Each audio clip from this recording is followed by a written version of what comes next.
So did anyone else catch Behind the Music with WaruSeadramon? In case you thought I was joking with this, I wasn't. And if you really don't care about what I'm about to say, then just turn the volume down and enjoy the boss. This was basically my first attempt to try to actually plan basically joke commentary out before I actually started narrating, so this is basically just experimental / insert fake backstory to a Digimon for comic effect, hopefully. Anyway, I found it to be very informative. It started off with his childhood, where he was raised in a poor family.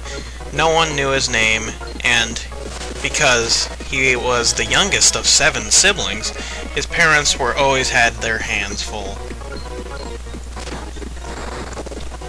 But one day, he discovered his love of music.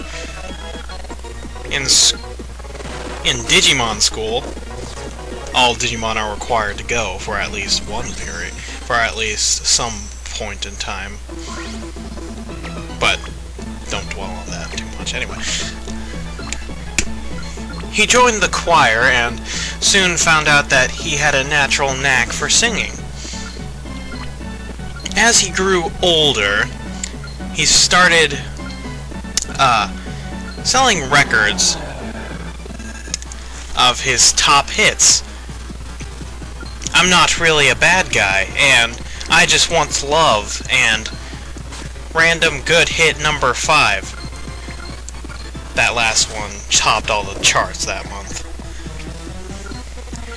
Anyway, he went on to have a very successful music career, until one day when the legal department caught on to him. Because, on one of his latest records, WaruSeadramon Live, it was found out that most of his work was actually copyright protected.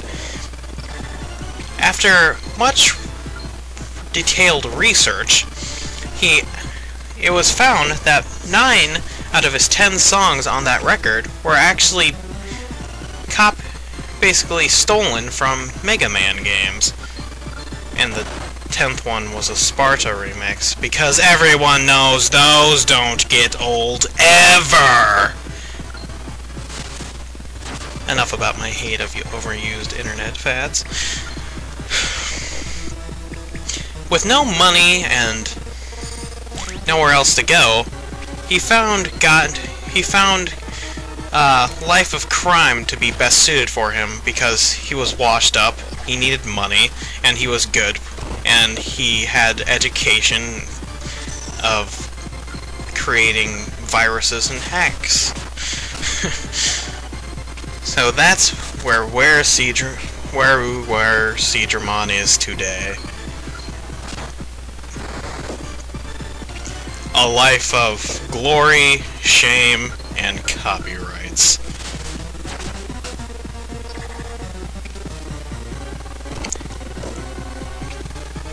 So if you missed it, it was a wild ride. Anyway, back to the actual game. That took, what? Roughly 3 to 4 minutes. Anyway, this boss isn't really too difficult, especially if you have multi-tiled attacks.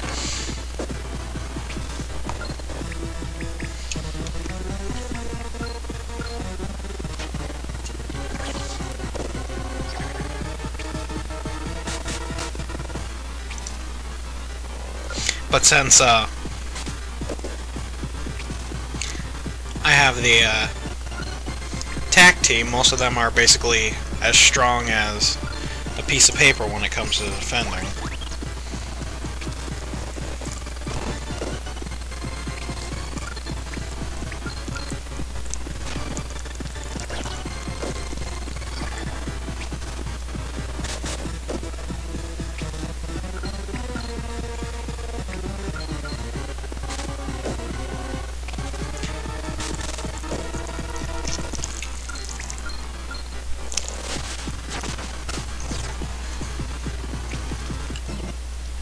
was in the middle of eating lunch while recording this, but meh.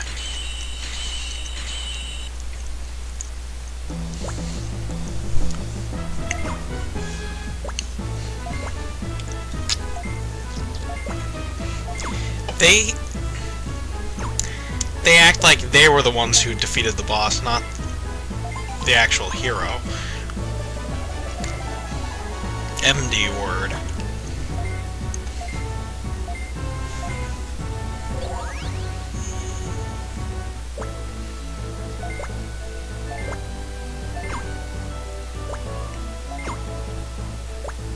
I'm guessing that's reverse psychology. Because I don't see really another point of you randomly shouting, "Don't fall in love with me!" It would be kind of weird.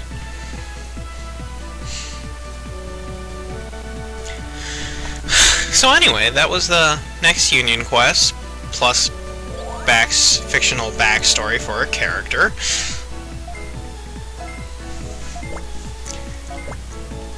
So hopefully if I have something better to talk about, I won't have to make stuff up, but it was an interesting 4 minutes for everyone, I hope. Plus, the game kind of just stalled there for a minute, don't worry about it. Plus, all the commentary after wasn't that interesting, but anyway. Join me next time once I actually do the next part, which should be tomorrow.